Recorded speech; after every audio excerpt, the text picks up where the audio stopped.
Hey people, Paris here. This is Pokemon Fan Noobs for December 2024. This month, there were 7 new projects released, that I know of. We start off with Aphotic. I don't know how to pronounce that. In terms of art style, this one is very generic Gen 3 start in a small town with nothing going on.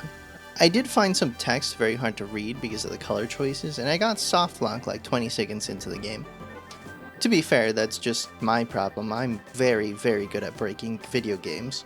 So take this with a grain of salt. That doesn't mean this game is super buggy or anything. The player character seems to have much more to say than any of the NPCs, which is a rare sight in RPGs, where generally you want an empty character so the player can insert themselves into that spot. I definitely enjoy actually written characters with motivations and biases and whatever much more than the empty husks of the mainline game, so this was refreshing.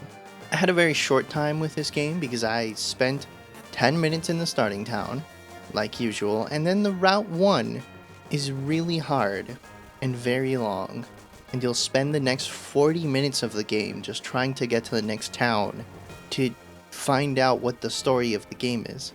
Every battle on Route 1 is a toss-up of if you'll win or lose at like a 50% chance every single time, and every single time you enter combat you have to backtrack all the way back to heal because they provide no way to heal. And the best part is that regardless of there being grass, every tile that isn't grass is also an encounter zone. So getting through this forest is literally torture. After like 30 minutes of walking back and forth through the forest, I just kind of gave up on this game. It's okay for games to be this annoying with the mechanics. I mean, look at Dark Souls, but maybe not right at the beginning, and preferably after the story hook. I don't know anything about this game, and it has given me nothing to work with, and asks for a substantial amount of my time. Did not have to think about this one at all. This one is going in the drop bin. Again, anything can improve in the future, but this is a pretty bad first release. The second release we have for this month is Infected. It starts us off in the Mako region. Mako? I don't know how to pronounce that. Despite starting off in a new region, you still play as Red, and your professor is still Professor Oak. What a perplexing choice. This game has a very generic Gen 3 Kanto style, but it spices it up with wild Pokemon and weather effects. The game promotes itself as a playable teaser, which is very apparent. This game starts you off with a series of very edgy fake mons and legendary spam like you wouldn't believe. The art style is very edgy, but in a bad way. It has questionable dialogue sprites of radically different art styles. It's riddled with typos and poor English. The battle backgrounds are not centered. Every single part of the map design is completely square, so traversing the world feels like a series of hospital hallways. Weirdly enough, the music is pretty decent, and the battle UI is great, but once again, this project so far shows nothing new and plenty of problems. This one is going in the drop bin too. Number 3 is Remnants. What a palate cleanser this was. This game has an amazing cinematic intro that has pretty decent writing and foreshadowing. It has amazing art all around, from the tile sets to the music to the special weather to every type of player sprite. This game in the first hour is simply amazing. Now, considering the music style and the fact that the starting city is a gigantic maze, and the art style of most of the sprites, I highly suspect this project shares a lot of devs, or at least resources, with Pokemon Reborn. I don't actually see any of the same devs on either credits list, but something about this game screams Pokemon Reborn to me. In the fourth slot this month, we have Pokimals. It drops you on the island. This is a pretty funny game where instead of Pokemon you battle it out with random animals and everyday objects. The only problem I have with it is that the starter choices don't show you what they look like, you just kind of have to choose off of their weird names. Other than that, the game has a Gen 2 art style that's pretty impressive for Gen 2, like it does a lot with it. This one gets the first good but not my thing stamp. Because of the Gen 2 art style and the fact that this game doesn't have Pokemon, Gen 2 was before my time and I can't deal with it. Number 5 is Dechibified. This project is essentially taking the full-size battle models from Brilliant Diamond and Shining Pearl and replaces the overall chibi models with the 3D battle models. I'm not sure why this took so long to make, considering this is a game made on Unity, because it's such an obvious upgrade to the game. It does have two glaring issues: that a lot of NPCs do not have battle models, so they're completely replaced with new custom models, presumably from other games. The second problem being that the world is clearly designed for small, annoying children and not normal-sized humans, so it could benefit a lot by shrinking the model size of the character and not using named characters from other games in place of random NPCs. There has to be enough 3D models of random NPCs already without causing me whiplash every time I enter a building. This one is a little complicated to rate because I absolutely will play this mod, but I will not play Brilliant Diamond and Shining Pearl until Reilluminated Platinum comes out. But that's BDSP's fault and not this mod's fault, because the game is kind of a bad remake. I guess this one takes the first slot in Will Continue bin. In our 6th slot this month is Pokemon Mystery Dungeon Storms of Disaster. This project is a little confusing because it's attempting to recreate the Mystery Dungeon gameplay system in a normal Pokemon Essentials engine. It has decent art and kind of horrible dialogue. The mechanics of playing as a Pokemon and dungeon exploring are not cooked enough to actually enjoy playing this. I definitely see some promise in this project, as it's clearly doing something completely new and unique that has seemingly never been done before, but it very clearly needs a couple more years in the oven. And that might not be the actual ROM hack's fault, it's just that Pokemon Essentials isn't made for this. Like, you'd struggle to make a mystery dungeon game in Pokemon Essentials. Either way, I can't tell you about how the future is going to go, so for now this goes in the dropped bin. Although I do hope this project goes somewhere, because this seems pretty cool. In our 7th and last slot, we have Pokemon Mystery Dungeon 7 Symphonies. To end off this list, we have a project by the people that did Pokemon Mystery Dungeon Explorers of Sky Episode 0, which is sort of an alternate story world where the player never spawns and so the world actually gets destroyed, and it's really good. It happens to be one of the greatest Pokemon Mystery Dungeon ROM hacks of all time. 7 Symphonies takes up the mantle of continuing the story after the game ends. The premise here so far is that the Destiny Tower, a gigantic 100-floor challenge dungeon that bestows on you the Space Globe artifact, has shed all of its challenging limitations and has now grown exponentially in size for unknown reasons. The game starts out with the statue once again revealing the Space Globe and freeing Hoopa from their poison bottle. He mentions something about an unnamed female character tying him to the tower, which is implied to be Meloetta, I presume. We then get to remake our characters from Explorers of Sky, because you are playing as them, and get to see how the town has changed over the indeterminate amount of time since the end of that game. A lot of the shopkeepers have interesting things to say, and the entire game drips with nostalgia and love for the original game.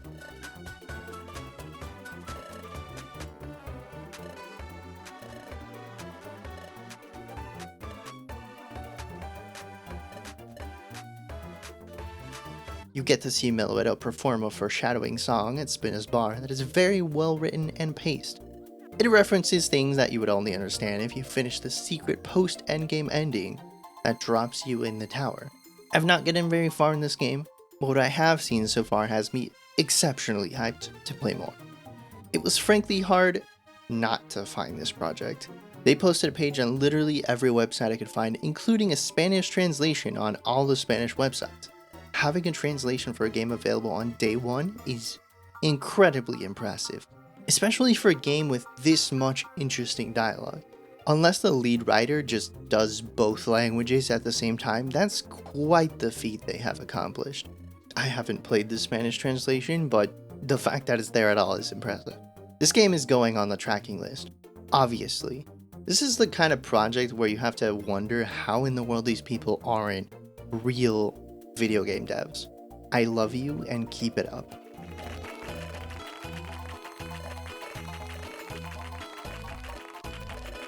In the quality of life and difficulty hacks, we have this list of games. I don't really care to play any of them, because it's just the mainline games with quality of life and difficulty hacks, but they're just here so they get publicity. Moving on to the next section of games that have already released but have gotten updates this month, we have 14 projects. that I know of.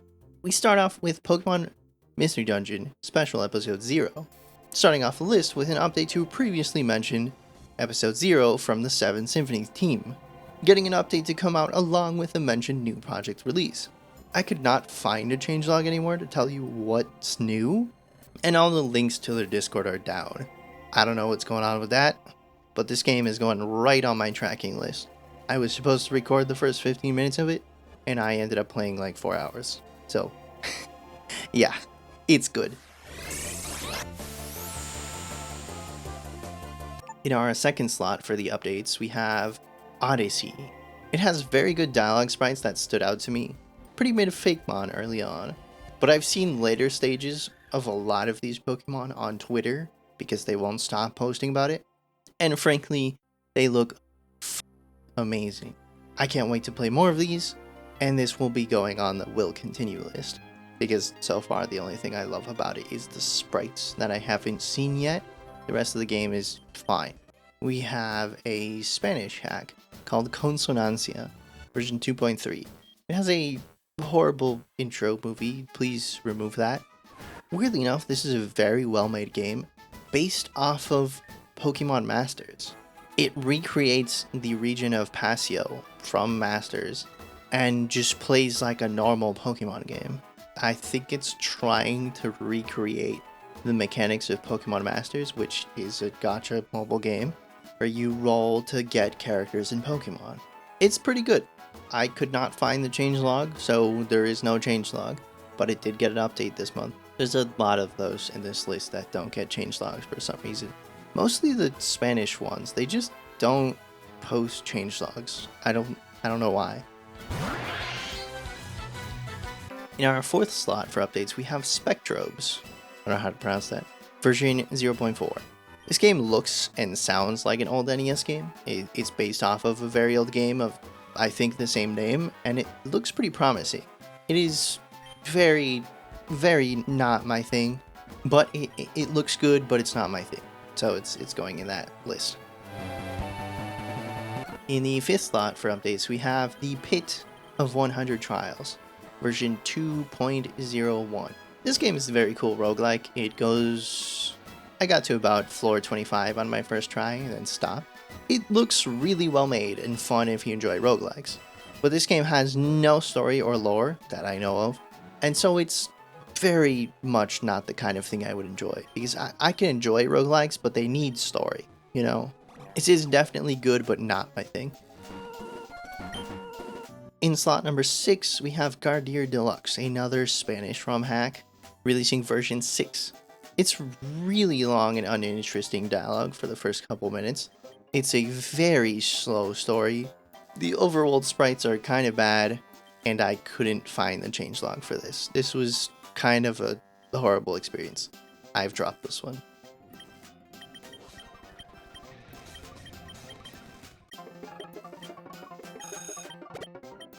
In the 7th slot, we have one of the most popular games, Reminisciencia, version 2.0 has released, and it's unclear to me if the 2 expansions, or as it calls DLCs, have released with this 2.0, or I don't understand. I couldn't find a changelog to tell you, so I don't know. But this is one of the best looking pixel art games of all time. Not Pokemon ROM hacks and fan games, like just video games in general. Honestly, this team should just remove all the Pokemon from this project and publish this as a real game on Steam. This would do really well. This has interesting dialogue, an interesting story hook, very intriguing characters. This one is obviously going on the tracking list. In slot number 8, we have Eclesia Beta 3. This is another Spanish ROM hack. I know what you are. This game has lots of religion. It gives you the freedom to break the game as much as you want, which is always fun, and lots of comedic moments that are not necessarily forced on you. And he tells you not to do things, and I always love doing exactly what he tells me not to do, because then he yells at me and then I do it again, and it's the funniest thing I've seen in a while. I love this game, and I will be playing more of this. I once again could not find a changelog for this version 3.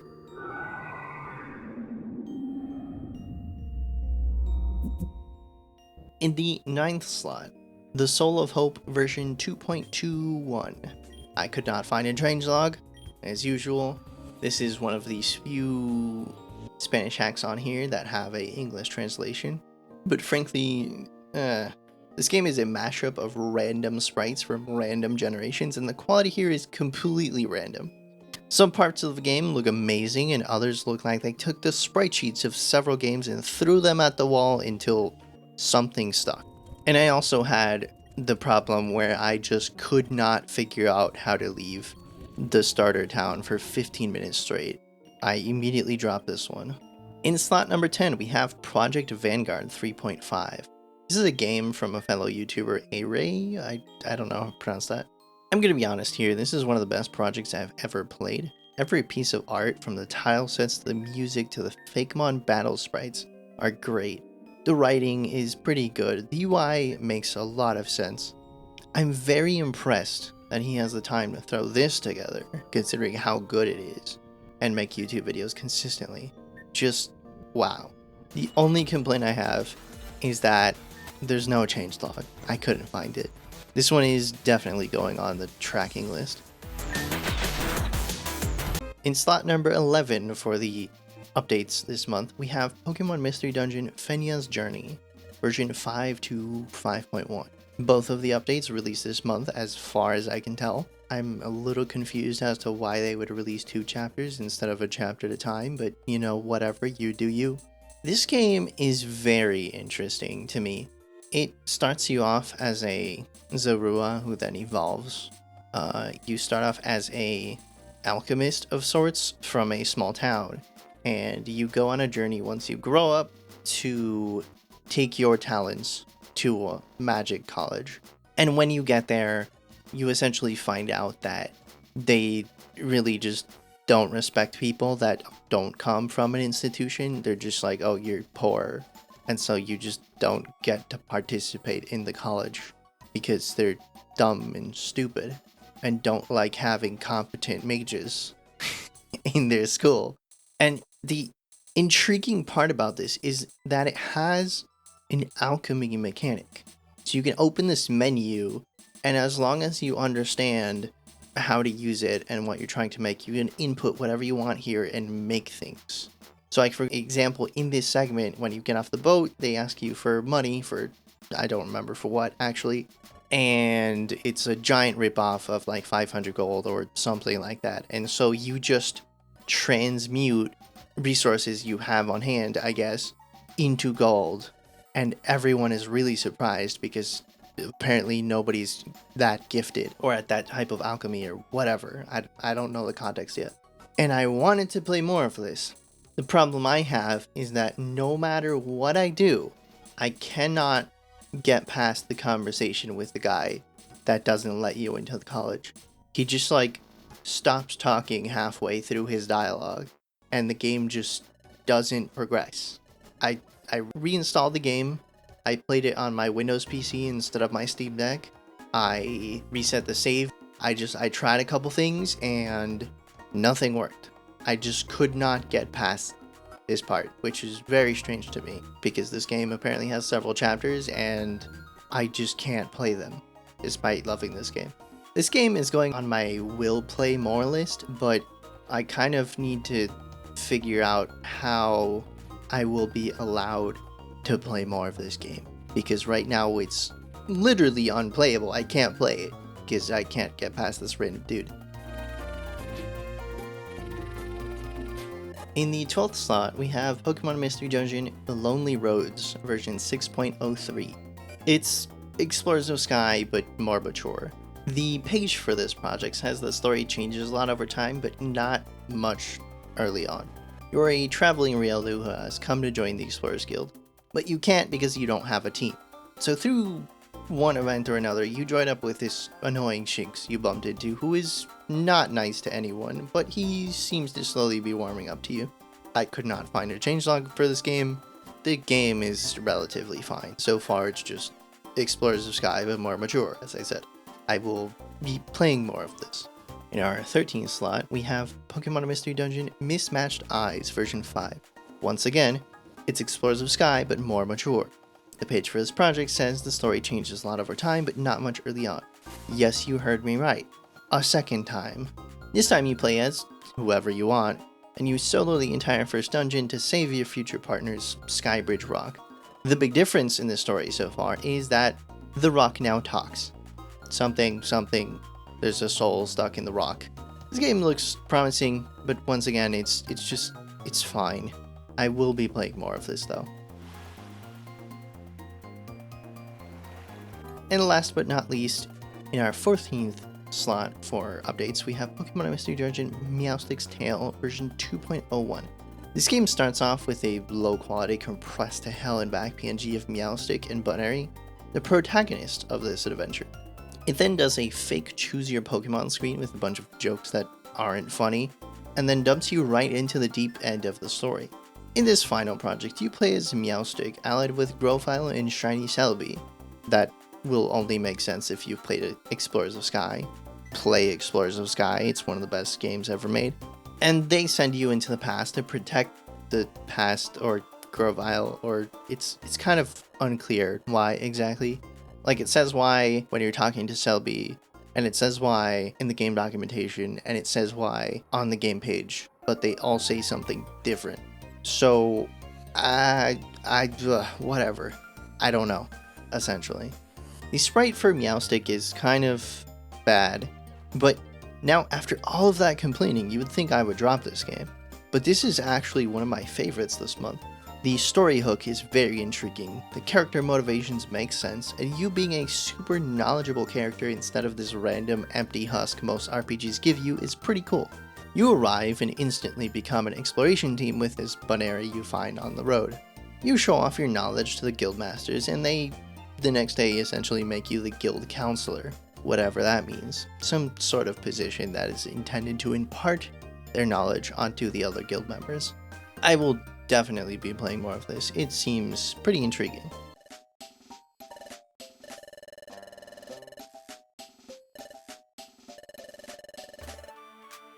Also, in this month's news, I'm also going to be talking about games that have been announced but have not released anything to the public yet. We have Pokemon Sunset from the developer who made Pokemon Emerald Sea Glass. And if you know what that game looks like, you know what this game looks like. And it's what little he's shown off of this game looks amazing. In the second slot for this month, we have Pokemon R.O.W.E. We also have in our third slot, Pokemon Clover 2.0.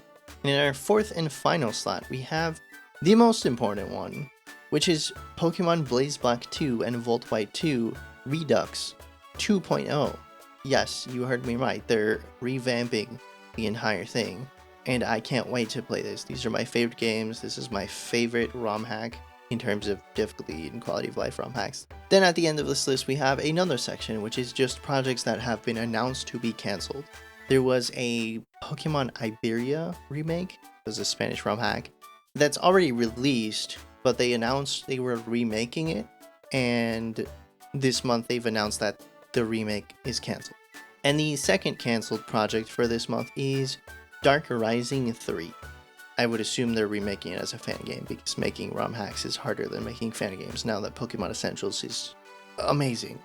And finally, we have a project made collectively by a bunch of developers for Spanish ROM hacks that's just called the Fangames Direct. Basically a Nintendo Direct about Pokemon fan games. It's like an hour long, and it has a ton of cool projects from the Spanish community. I will link it down below, so once this video is over, you can go watch that. And good timing, too, because speaking of going and watching that, this video is now over. Remember to like and subscribe.